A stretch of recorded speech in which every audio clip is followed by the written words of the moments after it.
Now, that was number one of key components to spend management. The second key component is the spending plan. Now, we got our debts down. Now, let's talk about the spending plan. The components of the spending plan. A spending plan is made before the first day of the month. What I do is by the 25th day of the month, I create a spending plan for what I'm going to spend the next month. So earlier this week, I created a spending plan for the month of April. This is March 27th right now. And so that way I map out exactly what I'm going to spend. That's when you say planning your spend, that's what it is. Not when you get to that month and you say, oh yeah, I got to pay this, I got to pay that. No, you know what day the electricity bill is going to come in. You know what day this is due. You know how much money you're going to spend for lunch. You know how much money you're going to spend on grocery. You know how much money you're going to put in saving. You plan out every dollar. So, and we want you to put it into spending categories. And categories, just like we had debt broken up into categories, all of your spending is going to be in categories as well. So with that, we also want to plan for a normal month. I want you to we're going to create a spending plan that is the normal month. This is the way we expect it to go if all goes normal. Now, and you always know nothing is normal when it comes to money. So that's why I say normal month. And so what we'll also be able to do in the spending plan is say, we know what we're going to spend. We'll be able to determine which paycheck it's going to come out of. Wouldn't that be nice if you could say, I get paid, once a week, and I know from this first paycheck what I'm going to pay. I got that already planned out. If that's something you'd like to, yeah, I'd like that. I'd like that. And then we are also going to realize when we do that spending plan, if we're in a surplus or a deficit. And a surplus is when you get all of the money that you have coming into your household and you look at all the spending that you're going to do. When you put the spending up against what's coming in, you have extra. You have extra money available to you because all of your spending did not take up all the money that came in. That's a surplus. And a deficit is just the opposite. Look at all the money you had coming in. When you look at all of your spending, then when you say, oh my God, I got more spending than I have money coming in, that's a deficit. So you need to know if you're in a surplus or a deficit every month. You know how, people can go years and not knowing whether they're in a surplus or a deficit. I have clients that when we do this, we sit down and they go, oh my God, I'm living in a deficit. And they go, how do I do that? I go, you tell me. Most times credit cards is how you do it. Credit cards are floating the money. You're paying last month's bill and you're only paying the part that the minimum payment before they shut you off. So you didn't pay, you consumed this much electricity, but you only paid this much of electricity from 2 months ago because that's what they were going to shut you off for not paying. So that's how you live in a deficit, is you never pay everything that you consume that month. So let me get my face out of the way. So let's go through some categories. So just like there's several categories that I want to go through here, some household spending categories. So every household has income. This is the take-home pay that you will need to manage. So what income does not include is anything that's automatically deducted from your pay.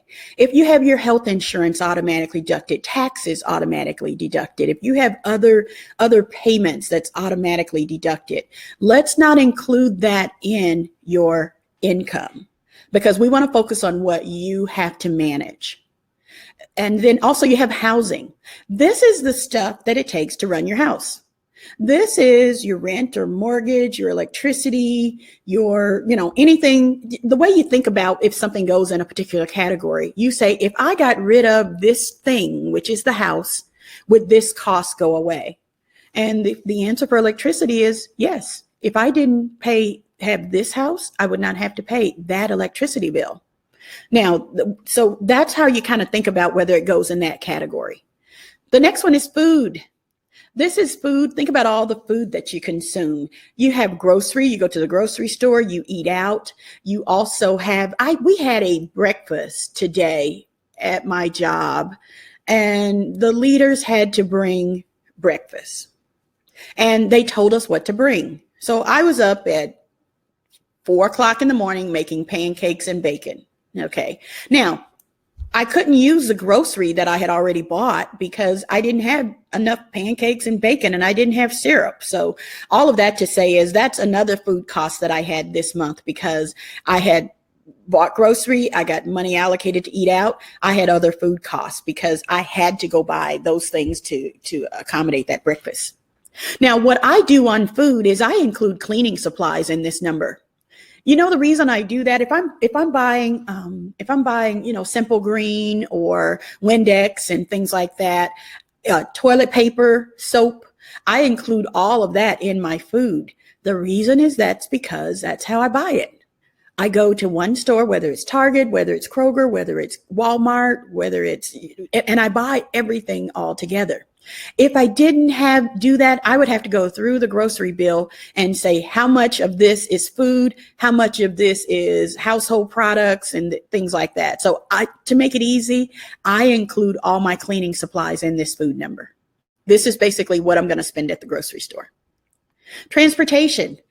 Anything associated with getting you around, your car payment, your gas, toll tags, insurance, what you pay to wash your car, if you pay to have maintenance on your car. I just bought 2 tires for my car on Friday. So again, those 2 tires, I had to plan for that, and I planned for that in my transportation category. Insurance. Insurance is any insurance and premiums that you pay from your take-home pay. Remember, this income is all about the money that you got on your check. So if you're paying extra insurance premiums with that money, then that's what you put in this category. If you're working and your insurance is coming out of your paycheck before you get it, you would probably not have anything in this category. So here's some more household spending categories. We got debts. The reason that we talked about debts first is because it's a category. So when we start talking about spending, how much are your debts going to take up of your spending this month? Here's a good one, entertainment. This is the fun money. I set aside money just for me. This is money that I don't know what I'm going to do with. I don't know. I don't know. If somebody says, hey, let's go to, let's go see this play. Somebody said that to me the other week. And I'm like, yeah, how much was it? It was, $25. Sure. That comes out of my entertainment money. So I don't know what I'm going to do, but I just set aside money for entertainment. Clothing. This includes clothing needs for all members of the family. Savings. I do want you to plan to save. I want you to plan to save. How many people here save every month? If you save, just say, I save. And if you don't save, say, I don't save every month. I'm just curious to see what we're doing. I want you to plan to save. Saving doesn't happen unless you plan it. It just doesn't. When gas prices went up years ago and I started riding the bus to work, the reason I started riding the bus is because it was going to dip into my savings. My transportation expenses went way up because gas went way up. You know where that comes from? It comes from right here. You just stop saving. That's just what naturally happens. You don't have to ask yourself. It just happens. So medical, this is a category. This is if you have any medicines that you buy every month, if you have copay premiums, prescriptions, anything like that. So this is your medical. If you're buying, something on a regular basis that you need for medical your medical help, your vitamins, your essential oils, if you consider those medical, that goes in the medical category. Miscellaneous. Now, we have a miscellaneous category, but just like you have a junk drawer, we do not want this to be a big drawer. A big junk drawer just means that you got stuff that you're not dealing with. You need to go through that drawer and you need to figure out where it really needs to be. That's the same way it is with miscellaneous. Keep this slim. If there's something we just don't have a category right now, have a miscellaneous, but the goal is to get it out of here. If you have to go create a new category, but get this thing out of here. Miscellaneous should not be there as a plan. Now you may have actuals that come in and you don't know where to put it. So then you put it in miscellaneous, but then you take it out of there and you go put it where it needs to be. Investments. Investments as a spending, what I have is investments. And if you're at the point where it's time for you to start investing, the way that you get there is you take a part of your take home pay and you set it aside for investments. This can be used for stocks, for real estate. If you have a business, if you say, hey, I'm investing in my business, I'm going to set aside, $100 every month just for my business or for stocks. So this is where you do investments. And then school and child care. If you have children, they have poster boards, you have babysitting. This is where you put your diapers and all that stuff, anything that's associated specifically with school and child care. This is where the Girl Scout cookies come in and all that stuff that they tell you about at the last minute and you have to go spend money on it. Okay. So these again are household spending categories. Every one of your expenditures needs to fall into a category. Everyone needs to fall into a category. So here we go. Here's a yellow box. What we need to do is gather information, get our monthly income and your monthly bills. So you'll have to gather all of this up, and then we want you to put it down to paper or spreadsheet. I know you got it in your head and you got them piled up over there, but gather them up and we're going to sit in front of the computer and we're going to put together a spending plan. Now here also I want you to use wisdom and adjust that spending plan as needed. If you say, we're going to go through it and look at it, but you'll have to use wisdom. If you see that you're living in a deficit, then you'll have to say, look, okay, that means my entertainment money goes down to nothing this month. So you just really have to use wisdom, and you have to track and measure the spending daily. When you create a plan, that's like a promise to yourself. And when the month starts, when you do this ahead of time, this is where all those decisions are made. You don't make the decision when it's time to make the purchase. The decision is made the 25th of the month for me. So when next month comes up and somebody says, Carolyn, or the girl says, Carolyn, would you like to get some Girl Scout cookies as they're standing in front of Kroger? And I look at them and I'm going, in my head, I see my spending plan and I go, you ain't in my plan. And Girl Scout cookies, I don't need. It is not enough to go and pull out of my entertainment money. So my answer is no, thank you. No, thank you.